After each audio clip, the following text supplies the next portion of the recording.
Bismillahirrahmanirrahim.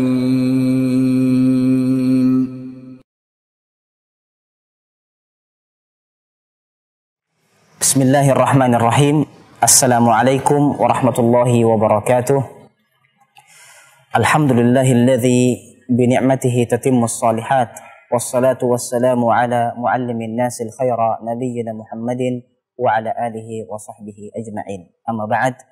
Alhamdulillah, ikhwani fillah, akhwati fillah yang dimuliakan Allah Subhanahu wa taala. Kembali kita lanjutkan materi seputar pembahasan dalam kitab Majalis Syahri Ramadan yang ditulis oleh Fadilatul Syekh Muhammad bin Shalih Al-Utsaimin rahimahullahu taala. Kita lanjutkan materi seputar fi baqiyati aqsamin nas fi shiyam wa ahkamil qada. Di antara bagian yang belum kita sebutkan dari golongan-golongan manusia di bulan Ramadan ketika berpuasa. Dalam pertemuan sebelumnya kita sudah menyebutkan beberapa bagian. Ini adalah penyempurnaannya, lebih banyak tentang hukum yang berkaitan dengan an-nisa, ya, para ibu-ibu, para akhwat. Yang pertama adalah al-haid. Nah, fayuhramu 'alaiha as-siyamu wa la yasihhu minha liqaulin nabiy sallallahu alaihi wasallam fin nisa. Nah, ini adalah pembahasan tentang wanita yang sedang haid, dan haid ini adalah isim fa'il. Dia seperti mudzakkar tapi diitlaqkan untuk muannats karena tidak ada yang haid kecuali haidah, ya, kecuali wanita. Jadi tidak dikatakan haidah karena yang haid cuma wanita, nah, yang berhalangan. Ini berdasarkan, ya, hadis Rasulullah sallallahu alaihi wasallam, "Ma ra'aitu min naqisati aqlin wa dinin adhhaba li lubbi ar-rajul al-hazim min ihdakun." Qulna, "Wa ma nuqsanu aqlina wa dinina ya Rasulullah?" Qala, "Alaysa shahadatul mar'ati mithla nisfi shahadatir rajul?" Qulna, "Bala." Qala, "Fadhalika nuqsanu aqliha. Alaysa idha hadat lam tusalli wa lam tasum?" Qulna, "Bala." Qala, "Fadhalik min nuqsani diniha." Muttafaqun alaih. Akhwati fillah yang dimuliakan Allah Subhanahu wa taala, hadis ini tidak dalam pembahasan membandingkan, ya, antara wanita dan laki-laki dari segi ketakwaan di hadapan Allah Subhanahu wa taala. Ini berkaitan dengan fitrah yang Allah Subhanahu wa taala telah tentukan, dan kita sebagai orang yang beriman kepada Allah Subhanahu wa taala, hari akhir, qada dan qadar, itu senantiasa meyakini, ya, meyakini apa yang telah Allah tetapkan menjadi yang terbaik bagi kita. Dalam hadis ini Allah Subhanahu wa taala mengabarkan kepada Nabi Muhammad SAW dan beliau mengabarkan kepada kita bahwa wanita di antara sifatnya adalah kekurangan, ya. Ada yang kurang dari segi akalnya, ada yang kurang juga dari wanita itu dalam hal agamanya. Ya. Para sahabiyat di zaman Rasulullah SAW bertanya, mengapa kami disebut akal kami lebih dikatakan kurang, ya, kalau kita terjemahkan secara langsung. Beliau menjawab, karena kesaksian seorang wanita itu, ya, satu orang wanita kesaksiannya, syahadahnya itu cuma setengah laki-laki. Nah, jadi kalau dua orang wanita baru menyamai satu laki-laki dalam asy-syahadah, dalam kesaksian. Nah, kemudian untuk wanita ada yang disebut dengan haid, ya, wanita yang haid. Ketika haid, maka mereka tidak salat dan tidak berpuasa, ya. Dan dibenarkan oleh para sahabiyat, ini yang dimaksud oleh Nabi SAW sebagai an-nuqsan fi diniha, sebuah kekurangan dalam agamanya. Muttafaqun alaih. Kan tetapi ini bukan menjadi sesuatu yang harus disedihkan, ya, karena ini adalah justru dengan keimanan dan keridhaan kita atas ketetapan Allah Subhanahu wa taala, kita akan memiliki derajat yang tinggi. Wallahu taala alam. Nah. Wal haidu damun tabi'iyyun yu'tadul mar'ata fi ayyami ma'lumah. Naam. Yu'tadul mar'ah fi ayyamin ma'lumah. Bahwa darah haid adalah darah yang tabi'i, ya, menjadi sebuah yang natural yang keluar dari wanita pada hari-hari yang mereka mengetahuinya.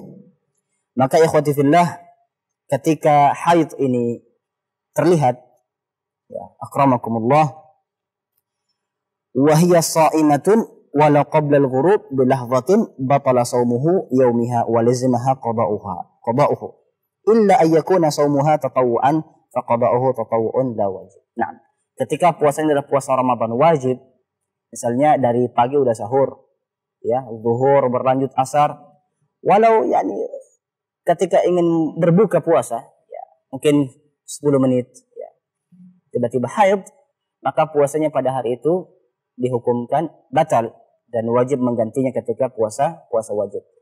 Adapun ketika puasa sunnah, maka hukum menggantinya juga sunnah, tidak sampai derajat wajib. Wallahu taala alam. Wa idza tahurat min al-haid fi athna'i Ramadan lam yasihha saumuha baqiyat al-yawm liwujudi ma yunafi as-siyam fi haqqiha fi awwal an-nahar. Wa hal yalzamuha al-imsak baqiyat al-yawm fihi khilafun bainal ulama. Sabaqa dzikruhu fil musafir idza qadima muftira. Naam. Ikhwati fillah, akhwati fillah yang mulia, ketika ada yang bersih.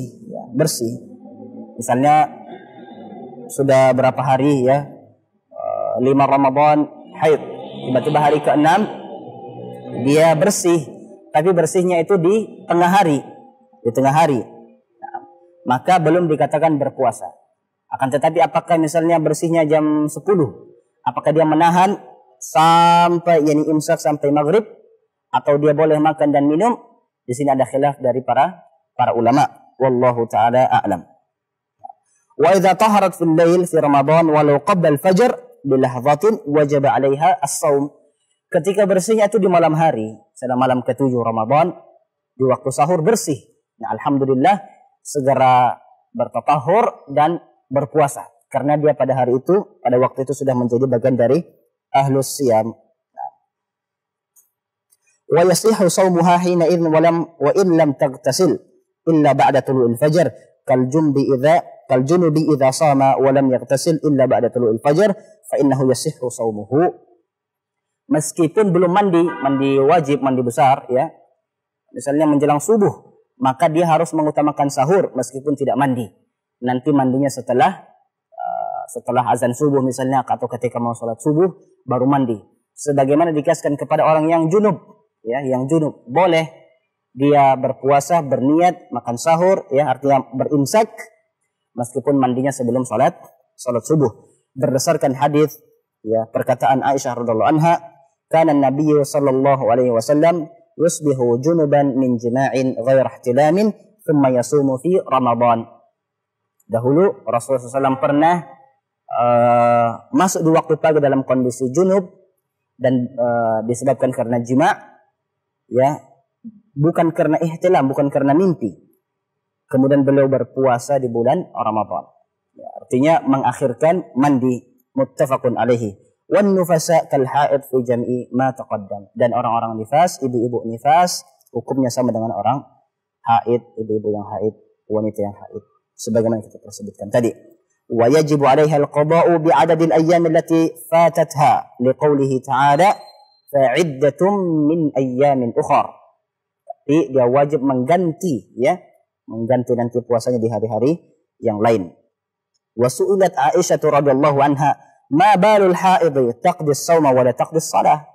Ya, bagaimana itu orang haid? Ada yang ditanya. Aisyah ditanya, kenapa orang haid itu mereka diperintahkan mereka mengganti puasa tapi tidak mengganti salat? Ya.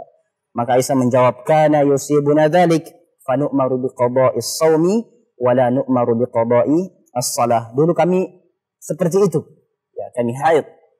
Maka kami diperintahkan untuk mengganti puasa dan kami tidak diperintahkan untuk mengganti as-shalah. Wallahu ta'ala a'lam. Kemudian yang lain adalah ibu-ibu yang menyusui, ya, atau sedang hamil, ketika takut ala nafsiha, ya, khawatir khawatir terhadap dirinya atau terhadap anaknya minas shaum fa innaha tuftir. Ya, kalau dia mengkhawatirkan dirinya atau mengkhawatirkan anaknya, maka dia segera berbuka. Berdasarkan hadis Nabi SAW, innallaha wada'a 'anil musafir syatras salati wa 'anil musafir wal hamil wal murdi' as-sawma aw as-siyam. Sungguhnya Allah Subhanahu wa taala ya, memberikan keringanan kepada musafir untuk bisa mengqasar salat. Ya. Dan kepada orang musafir, ibu-ibu hamil, ibu-ibu menyusui untuk tidak mewajibkan puasa kepada mereka. Tentunya menjadi kewajiban bagi mereka juga untuk menggantinya di waktu yang lain. Masih ada ikhwati fillah, dan kita tutup dengan ini, orang yang membutuhkan buka puasa ya, karena amal kemanusiaan, misalnya tim SAR ya, atau orang ingin menyelamatkan, walaupun bukan tim SAR, ingin menyelamatkan seseorang yang akan tenggelam misalnya ya, dia membutuhkan puasa, dia membutuhkan buka puasa, maka dia segera berbuka. Nah, karena berbuka akan menguatkan dia, karena menolong ya orang ya, manusia menjadi amalan yang mulia, maka dia juga berbuka. Hal ini diselaraskan dengan hadis Nabi SAW ketika beliau dan para sahabatnya mendekati musuh dalam sebuah ghazwah, sebuah peperangan, maka beliau membolehkan sebagian para sahabatnya untuk berbuka, karena dengan berbuka mereka akan menjadi lebih kuat. Nah, Nabi SAW bersabda, innakum qad danautum min aduwikum wal fitru aqwa lakum. Nah, fakanat rukhsatan. Ya, ini adalah keringanan dari Rasulullah SAW. Beliau bersabda, sesungguhnya kalian telah mendekati musuh kalian, dan berbuka saat itu mereka dalam kondisi berpuasa, dan dengan berbuka itu akan menjadi kekuatan tambahan, artinya kalian lebih kuat. Maka sebagian mereka berbuka dan sebagian mereka tetap ada yang melanjutkan puasanya. Wallahu ta'ala a'lam. Nah, alhamdulillah ikhwati fillah yang dimuliakan Allah Subhanahu wa taala, kita cukupkan sampai di sini pembahasannya. Di lain kesempatan kita sambung kembali biiznillah taala. Wa shallallahumma wa sallim ala nabiyyina Muhammad wa ala alihi wa sahbihi ajma'in. Walhamdulillahi rabbil alamin. Wassalamualaikum warahmatullahi wabarakatuh.